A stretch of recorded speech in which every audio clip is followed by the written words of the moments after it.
ও রহমতুল্লাহ।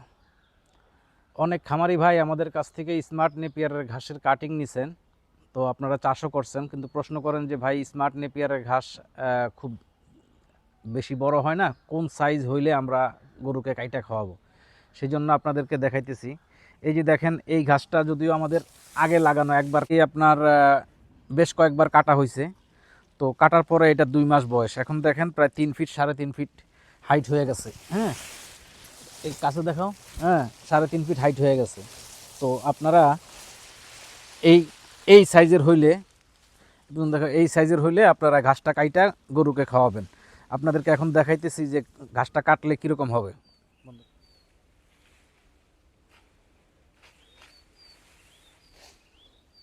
এই যে ঘাসটা কাটা হইতেছে, আপনারা খেয়াল করবেন, ঘাসটা আমরা একদম মাটি ঘেঁষাইয়া কাটতেছি। আর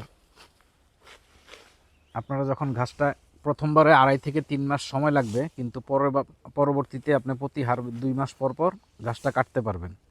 এই যে দেখেন, আমরা এই ঘাসটা আমরা বেশ কয়েকবার কাটছি, যার জন্য ছোপাটা একটু উপরে উঠছে।